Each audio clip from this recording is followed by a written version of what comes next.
Princess Lilibet Diana had been christened. Why would they use a title for their children that represents an institution they loathe so much? Well, Harry and Meghan have never provided any evidence for that highly incendiary claim. It's not like they haven't had the chance to. After all, they pumped out 6 hours of self-indulgent bilge on Netflix, trashing Britain and the press for its racism. She was never pregnant at all. Instead, the videos embolden conspiracy theorists. They're calling it Megspiracy, and the pair are being subjected to yet more merciless ridicule. Meghan's Netflix series, released to the world this morning, is packed with, well, not really revelations, are they? It's sort of rehashed old revelations with a new twist. As it turns out, we've apparently been wrong all along. Britain is a nasty, racist hellhole where only magnificent Meghan stood up to all this, and the world's biggest victim. Harry and Meghan Markle's surrogacy scandal has entered the mainstream media domain. Do you think if Kate and William did this, do you think they'd ever release it? If they did, you think Kate would release a twerking video, use headlines heavily like that? pregnant at the bedside? Would people say things like that? The thing is, these two will sell anything about their privacy. A lot of the royal watchers were complaining that they felt like her posts on social media where she barely shows the kids is almost taunting the king, who doesn't know these children, and how unfair this is. This crisis won't die down until the irrefutable truth comes out. For Harry and Meghan, it's more a case of never reign and never abstain, especially when it comes to nauseating self-publicity, which invariably backfires. Harry and Meghan playing games that resulted in people unnecessarily questioning things. Again, every toxicity thing is result of them. Prince William doubles down. According to multiple sources, it's now a matter of when, not if, he strips Prince Harry and Meghan Markle of their royal titles. They're legally covering their backs. There's just too many unknowns. And then, of course, we have that the doctor that allegedly delivered Lily quit her practice 2 weeks after giving birth to Lily, or delivering Lily. That sentence there is missing. And now they want to give their kids the titles of prince and princess, even though they don't live anywhere near the royal family. They don't do any duties. They do nothing to deserve it. They live in a mansion in Montecito in California and use their own royal titles to make loads of money. This story isn't going away anytime soon, and the reason is simple. The questions at the center of it haven't been fully answered, and until they are, the conversation keeps resurfacing. For years, Prince Harry and Meghan Markle have positioned themselves as critics of the royal institution. In interviews, documentaries, and public appearances, they've described the monarchy as restrictive, outdated, and, at times, damaging to their personal lives. Things were dealt with a bit more, you could call it aggressively, when it came to errant members of a royal family. You sent them off to war and hoped that war took care of the rest, sort of thing. And so I think in this sort of modern era, you do actually need some way to, discipline may sound like a harsh word, but to share with them, hey, you're part of this. You have to be a situation like Harry, because Harry and Meghan left in part because they thought they could just do whatever the heck they wanted. Nobody was going to tell them no. That narrative has been consistent. They stepped away, relocated to California, and built a new life outside of royal duties. But alongside that, another reality continues to exist. Their titles remain. Their connection to the royal family remains. And perhaps most significantly, their children, Archie and Lilibet, are still part of the royal line of succession. That duality has created a tension that people keep coming back to. On one hand, there is distance from the institution. On the other, there is continued association with everything that institution represents. It was real, whether you think there was a surrogate, whether you think Meghan was wearing a moon bump. The fact is, Harry and Meghan lied. Buckingham Palace lied on their behalf. There was a complete cover-up over the birth of Prince. That's where the debate begins. In recent weeks, renewed attention has been placed on questions surrounding the births of Archie and Lilibet. Online discussions have revisited details about official records, public announcements, and the level of transparency provided at the time. Some commentators have pointed to perceived inconsistencies or missing information, while others argue that the couple is entitled to privacy, especially given the intense media scrutiny they have faced. It's important to be clear here. Claims about altered documents, surrogacy, or deliberate cover-ups have circulated widely online, but they remain unproven. Harry and Meghan is a bit like criticising the police force. I often criticise the Met Police. My uncle was a commissioner in the Met Police. Doesn't mean that I don't believe in having a police force. You can criticise the monarchy and say, here are the fault lines, and do it clumsily. But why would they No credible, verified evidence has been presented publicly that confirms those allegations. However, the persistence of these claims, despite a lack of confirmation, has kept the topic alive in public discourse. And that persistence is what's driving the current moment. Because when questions repeat often enough, they begin to shift from fringe speculation into broader conversation, especially when amplified by high-profile commentators.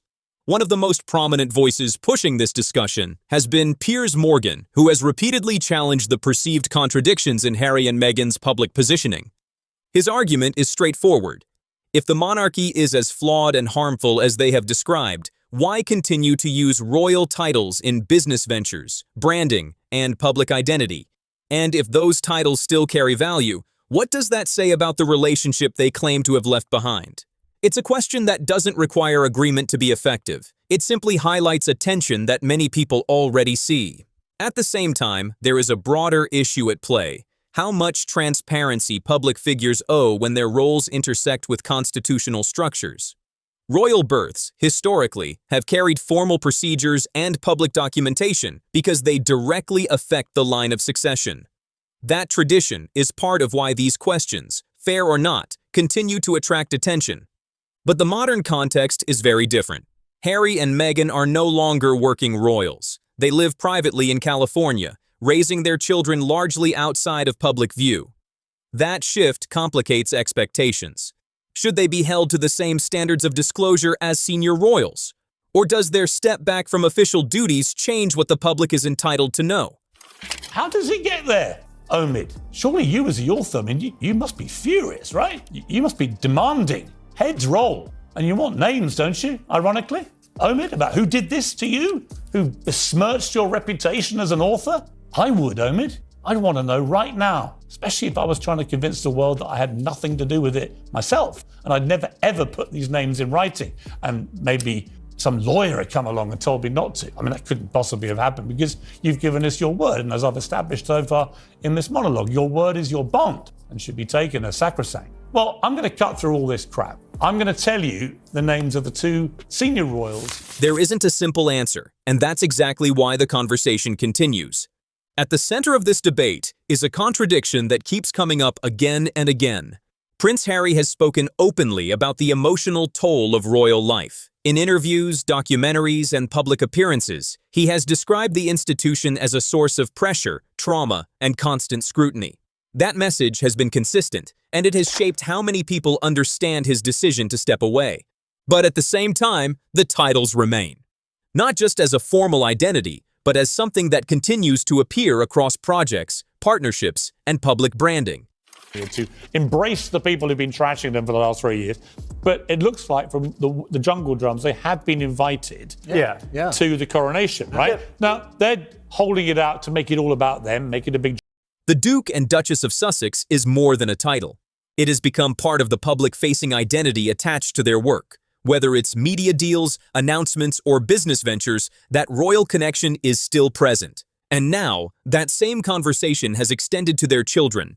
Archie and Lilibet have been formally recognized with royal titles, a development that has reignited questions about consistency. If the institution is something to distance from, why maintain such a visible link to it? And if those titles carry weight and value, what does that say about the broader narrative of separation? This is where critics like Piers Morgan have been especially vocal. His argument is direct. You cannot simultaneously position the monarchy as harmful while continuing to benefit from the status it provides. He frames it as a fundamental inconsistency, one that becomes even more significant when it involves the next generation. Supporters, of course, see it differently. They argue that titles are part of birthright and tradition, not something easily discarded without broader implications. In their view, maintaining those titles doesn't necessarily contradict stepping away from royal duties. It simply reflects the structure of the system itself. That divide in interpretation is what keeps the conversation active. Another layer to this discussion involves earlier public statements about why Archie did not initially receive a prince title. During high-profile interviews, it was suggested that decisions around titles were influenced by internal dynamics within the royal family. However, others have pointed out that long-standing royal protocols, specifically those established under King George V, meant that Archie would not automatically receive that title until certain conditions changed. When those conditions eventually did change and the titles were updated, it reopened debate about how the situation had been presented publicly in the past. Again, this isn't just about the technical rules, it's about perception. Because when statements are made to a global audience, especially on sensitive topics, they carry long-term consequences. If different interpretations of the same events exist, people will naturally question which version aligns most closely with the facts, and that's where the current moment becomes more significant. There is increasing attention on how royal titles, narratives, and public messaging intersect. Not just in terms of tradition, but in how they are used, presented, and understood in a modern global context. At the same time, claims circulating online about documents or deeper irregularities remain unverified. They are part of the wider conversation, but they have not been substantiated by credible evidence. Distinguishing between confirmed information and speculation is essential, especially as the discussion grows louder. This is where the story starts to accelerate, not because of speculation alone, but because more established voices are beginning to weigh in on what could happen next. Recent reporting from U.S. outlet NewsNation, along with commentary from royal watchers, has focused attention on Prince William and how he may approach the future of the monarchy. According to these discussions, there is increasing interest in whether structural changes could be made to limit how royal titles are used, especially by family members who are no longer working royals. It's important to be precise here. There has been no official confirmation that Prince William is planning to strip titles from Prince Harry, Meghan Markle, or their children. Any such move would involve complex constitutional processes, likely requiring government involvement and parliamentary action. This is not something that can happen quickly or unilaterally. However, the fact that this possibility is being discussed more openly is significant, because it reflects a broader shift in how the monarchy is being viewed internally and externally. The institution has already shown a willingness to adapt in response to controversy. Prince Andrew, for example, stepped back from royal duties and lost his military titles and public roles following intense scrutiny. While his situation is not identical, it demonstrated that long-standing traditions can be adjusted when reputational risk becomes too great. That precedent is part of why people are now asking whether further changes could be considered in the future. Commentators like Piers Morgan have been particularly vocal on this point. He frequently draws comparisons between past royal controversies and the current situation, arguing that the monarchy must protect its long-term credibility by clearly defining who represents it and who does not. His core argument centers on the idea of accountability. If individuals continue to use royal titles while operating independently of the institution, he suggests that creates confusion about what those titles actually represent. In his view, that ambiguity can weaken the monarchy's public image over time. Not everyone agrees with that perspective. Supporters of Harry and Meghan argue that titles are part of a long-standing system that cannot simply be adjusted based on public opinion or media pressure. They also point out that the couple stepped back from official duties but were not stripped of their titles, which suggests a deliberate decision by the palace to maintain a certain balance. Still, the conversation is evolving. What's driving it now is not just history, but economics and influence. The Sussex brand, built partly on royal identity, has been tied to major media deals, partnerships, and global visibility. As those business relationships shift, so does the discussion around how much of that brand should remain connected to the monarchy. Because, from an institutional perspective, the question becomes strategic. How do you maintain the value and meaning of royal titles in a modern world where those titles can also function as global branding tools? And where is the line between personal independence and institutional association? These are not simple questions, and they don't have immediate answers. But the fact that they are being asked more openly, across media, commentary, and public discourse, suggests that the monarchy is entering another period of reflection about its structure and future. Whether that leads to concrete changes remains to be seen. As the conversation has grown, so has the level of scrutiny around details that might previously have gone unnoticed. One area that has drawn particular attention is the question of documentation and process, specifically how certain decisions and records were handled. In discussions across media and commentary, there have been claims of inconsistencies between different accounts. Some reports suggest that responsibility for certain decisions has been attributed differently depending on the source, creating a lack of clarity about what actually happened and why.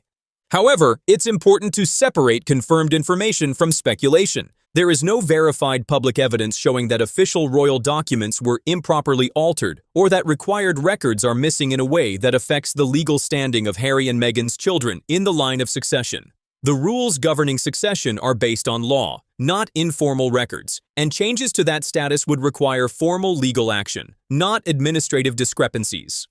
That said, the conversation around transparency remains. One specific topic that has circulated involves Lilibet's christening in California. Some commentators have questioned how that ceremony was recorded or recognized within the framework of the Church of England.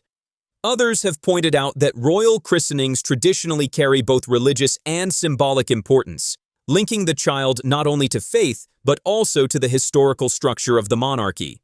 But again, clarity matters here. There has been no official confirmation from the Church of England or palace authorities indicating that anything irregular occurred or that any required process was invalid. In modern circumstances, especially with ceremonies taking place outside the UK, variations in how events are documented or communicated publicly are not unusual. What this really highlights is a broader issue.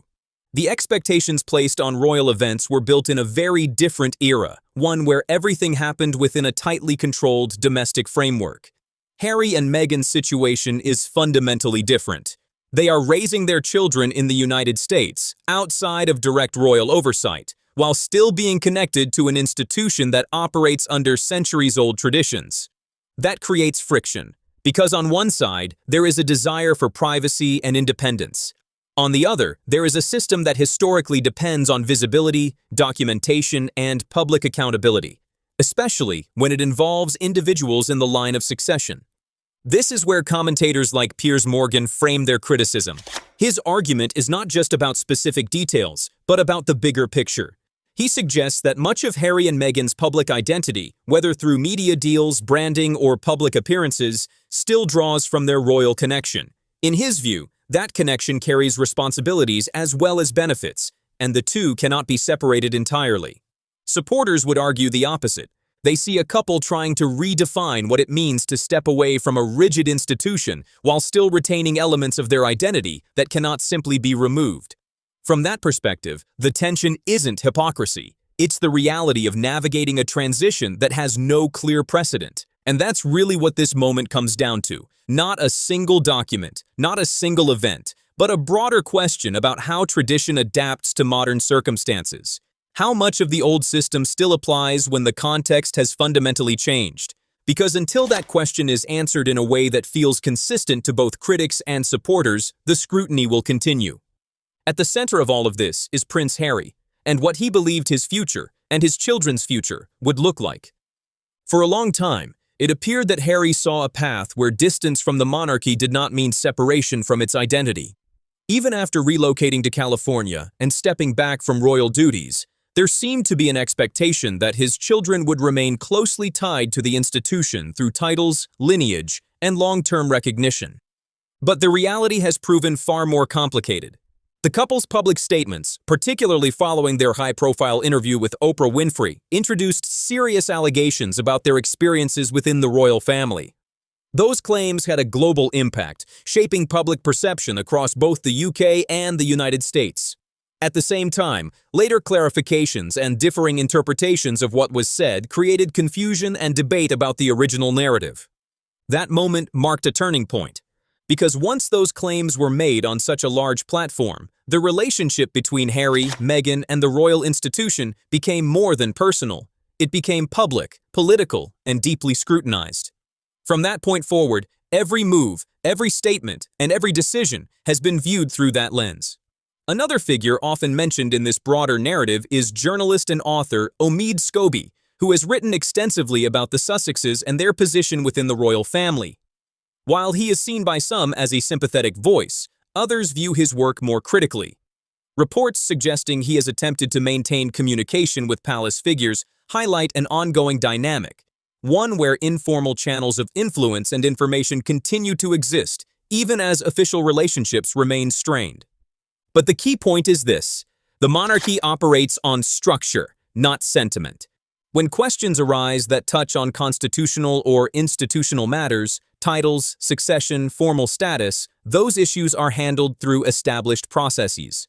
They are not resolved through interviews, public statements, or media narratives. And once those processes begin, they tend to move forward regardless of external pressure. This is where criticism has increasingly turned toward King Charles. Commentators like Piers Morgan argue that the king has taken a measured, cautious approach in dealing with the situation. From his perspective, there have been multiple moments, following interviews, media projects, and public criticism, where stronger action could have been taken. Instead, the response has been restrained, likely reflecting a desire to avoid escalating an already sensitive family and institutional issue. Supporters of the king see that restraint differently. They view it as stability. In a system built on continuity, sudden or aggressive decisions can carry long-term consequences. Maintaining balance, even under pressure, is often seen as part of the role. However, as time passes, attention is increasingly shifting toward the future. Prince William represents the next phase of the monarchy, and with that comes a different set of expectations. He has observed these developments from within the institution, watching how public perception, media narratives, and internal dynamics have evolved. If and when he takes on a greater leadership role, the question becomes how he will choose to address these ongoing tensions. At the heart of this entire situation is the future of the monarchy, and more specifically, the next generation. Prince William's children, George, Charlotte, and Louis, represent the direct line forward. Everything the institution does now is shaped by what it wants to preserve for them. That's why these conversations aren't just about Harry and Meghan as individuals. They're about structure, continuity, and long-term stability. So where could this realistically go? Despite the intensity of online discussion, it's important to stay anchored in what is actually possible within the framework of the British monarchy. Changes to titles or status are not simple decisions. They involve legal, constitutional, and political considerations that extend far beyond the royal household itself. That said, observers generally point to a few potential paths, none of them confirmed, but all of them discussed in varying degrees. One possibility is what some describe as a soft distancing. Titles remain technically in place, but their usage becomes less visible over time. No major announcements, no dramatic moves, just a gradual shift in how those titles are recognized publicly. Another scenario involves a clearer distinction between working and non-working royals. This wouldn't necessarily remove titles, but it would reinforce boundaries around who represents the institution in an official capacity and who does not. In many ways, this approach is already in motion. The most extreme outcome, formal removal of titles, would be far more complex. It would likely require government involvement and parliamentary approval, making it a significant constitutional step rather than a simple internal decision. Because of that, it remains the least likely in the immediate term, despite how often it's discussed in commentary. What all of these scenarios have in common is one thing: they are driven by the same underlying question. How does the monarchy protect its identity while adapting to a modern world? Commentators like Piers Morgan frame this in very direct terms. From his perspective, the institution must draw clearer lines to maintain credibility, especially when public figures operate independently while still carrying royal titles. Others argue that flexibility is necessary and that the monarchy must evolve rather than tighten its structure. That tension isn't new, but it's becoming more visible because in today's media environment, perception moves quickly. Every decision or lack of decision is interpreted in real time. And when multiple narratives converge, media scrutiny, business challenges, legal developments, it creates pressure for clarity. Still, it's important to remember that institutions like the monarchy move slowly by design. Decisions are rarely made in reaction to headlines. They are made with long-term consequences in mind. So while speculation continues, the reality is that any meaningful change, if it happens at all, will come through formal processes, not sudden announcements. Which brings us to the bigger picture. This isn't just a story about titles, documents, or individual choices. It's about how one of the oldest institutions in the world navigates a moment of modern scrutiny and how it balances tradition with change. And that process is still unfolding. So, what do you think? Should the monarchy take a firm public stance or continue handling this quietly behind the scenes? Drop your thoughts in the comments. If you want more deep dives like this, make sure to like the video and subscribe to the channel because we're going to keep breaking down the stories behind the headlines. And if you want to see how this situation connects to everything that's happened before, check out the video on your screen right now.